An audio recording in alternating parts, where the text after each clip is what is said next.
यीशु व्यवस्था से बड़ा है और ऊपर है। मत्ती के पिछले अध्याय में हमने पढ़ा था कि यीशु ने अपने प्रेरितों को उपदेश दिया और उनके दो दो के जोड़े बनाकर उन्हें इजराइल की खोई हुई भेड़ों अर्थात यहूदियों के पास भेज दिया, परमेश्वर के राज्य का सुसमाचार सुनाने के लिए। तो अब आगे मत्ती 11:1। जब यीशु अपने 12 चेलों को आज्ञा दे चुका तो वह उनके नगरों में उपदेश और प्रचार करने को वहां से चला गया। जब यीशु ने अपने चेलों को विदा कर दिया तो वो खाली नहीं बैठा और ना ही आराम करने गया, बल्कि वो इजराइल के नगरों में उपदेश और प्रचार करने निकल पड़ा। एक सच्चा लीडर वही होता है जो अपने अनुयायियों से ज्यादा काम करता है। अब इसके आगे की जो आयतें हैं 2 से 19 तक, जो यूहन्ना बपतिस्मा देने वाले के विषय में है, जब वो अपने 2 चेले यीशु के पास भेजता है ये निश्चित करने के लिए कि यीशु ही मसीहा है कि नहीं, वो मैंने लूका 7:1 से 23 वीडियो नंबर 85 और लूका 7:24 से 50 वीडियो नंबर 86 में समझाई हुई हैं, आप देख सकते हैं। लेकिन 3 आयतें जो लूका में नहीं है वो मैं आपको यहां समझा देता हूं। यीशु ने कहा, मत्ती 11:12, यूहन्ना बपतिस्मा देने वाले के दिनों से अब तक स्वर्ग के राज्य पर जोर होता रहा है और बलवान उसे छीन लेते हैं। यूहन्ना तक सारे भविष्यद्वक्ता और व्यवस्था भविष्यवाणी करते रहे, और चाहो तो मानो एलिया जो आने वाला था वह यही है, अर्थात यूहन्ना। दुष्ट लोग जो परमेश्वर से दूर होते हैं वे परमेश्वर के राज्य का विरोध करते हैं। जब से यूहन्ना बपतिस्मा देने वाले ने मसीहा के आने की घोषणा की और मन फिराव और परमेश्वर के राज्य का संदेश दिया, तब से ही यहूदियों के धर्मगुरु उसका विरोध करने लगे थे, क्योंकि यूहन्ना की बात सुनकर लोग मन फिराव का बपतिस्मा लेने लगे थे। यूहन्ना फरीसियों और शास्त्रियों का विरोध करता था, जिसकी वजह से वह यूहन्ना को अपना शत्रु समझने लगे थे। यूहन्ना के उपदेश से ढोंगी फरीसियों और शास्त्रियों की असलियत लोगों के सामने आ गई थी और उनका धंधा बंद होने का खतरा पैदा हो गया था। इसलिए वे यूहन्ना से नफरत करते थे। यूहन्ना के जेल जाने के बाद उसके आंदोलन को यीशु और उसके शिष्य आगे बढ़ा रहे थे, इसलिए फरीसी और शास्त्री उनका भी विरोध करते थे। एक तरह से यहूदियों के धर्मगुरु अपने ओहदे और बल का प्रयोग करके स्वर्ग के राज्य को बढ़ने से रोक रहे थे। 13वीं आयत में यीशु ने बताया कि व्यवस्था और भविष्यद्वक्ता यूहन्ना पर आकर खत्म हो गए और भविष्यवाणियों में मसीहा और यूहन्ना के विषय में ही लिखा था। यूहन्ना एलिया नहीं था, लेकिन लूका 1:17 में भविष्यवाणी थी कि यूहन्ना एलिया की आत्मा और सामर्थ्य में होकर यीशु के आगे आगे चलेगा। एलिया की तरह ही यूहन्ना के पास भी इजराइल को उसके पापों के लिए दंडित किए जाने के विषय में एक संदेश था।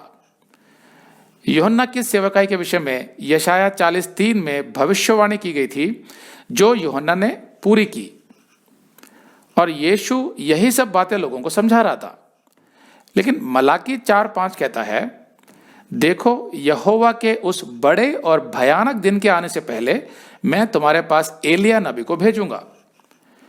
तो यहां बड़े और भयानक दिन का तात्पर्य भारी क्लेश और यीशु के दूसरे आगमन से है, जिसमें यीशु के दूसरे आगमन से पहले एलिया नबी को भेजा जाएगा सामर्थ्य के साथ सुसमाचार का प्रचार करने के लिए, ताकि भारी क्लेश के दौरान जो भी मन फिराकर यीशु पर विश्वास करना चाहे वो कर सके।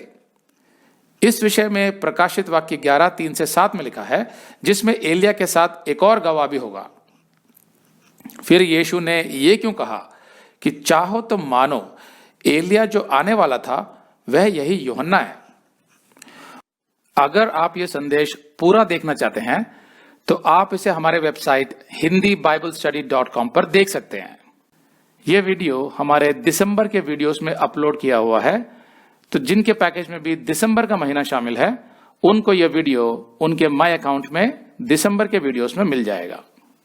अगर आप हमारे वीडियो फोन पर देख रहे हैं तो अच्छी स्पीड के लिए कृपया गूगल क्रोम या मोजिला फायरफॉक्स ब्राउजर इस्तेमाल करें। तो इनको डाउनलोड करने के लिए आप प्ले स्टोर में जाएं और ऊपर गूगल क्रोम टाइप करें, फिर आप गूगल क्रोम ब्राउजर पर क्लिक करें और उसे इंस्टॉल करें। ये एकदम फ्री है। इसी तरह आप मोजिला फायरफॉक्स टाइप करें, फिर आप मोजिला फायरफॉक्स ब्राउजर पर क्लिक करें और उसे इंस्टॉल करें। यह भी एकदम फ्री है। इसके बाद आप गूगल क्रोम ब्राउजर को क्लिक करके उसे खोलें और उसमें hindibiblesteady.com टाइप करें। मतलब पूरा hindibiblesteady.com एक साथ, बिना किसी गैप के। तब हमारा वेबसाइट गूगल क्रोम में खुल जाएगा और आपके वीडियोस अच्छे से चलेंगे।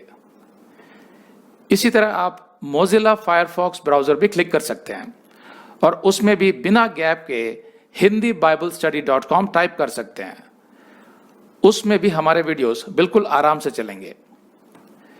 इसके अलावा अगर आप चाहें तो बेहतर स्पीड के लिए आप वीडियो के नीचे बने प्ले बार पर सेटिंग्स का चिन्ह दबाकर 240p 240p सेलेक्ट कर सकते हैं, जिससे आपका बहुत ही कम डेटा खर्च होगा। 240 सेलेक्ट करने के बाद आप वीडियो के बाहर कहीं भी क्लिक कर दीजिए, फिर वीडियो को पीछे ले जाकर शुरू से देखिए। अगर आप हमारे वेबसाइट के विषय में जानकारी हासिल करना चाहते हैं तो आप YouTube पर हमारा संदेश देख सकते हैं, जिसका शीर्षक है एक विशेष सूचना, हमारी मिनिस्ट्री का अगला चरण, second phase of our ministry. उसका लिंक इस वीडियो के नीचे दिया हुआ है।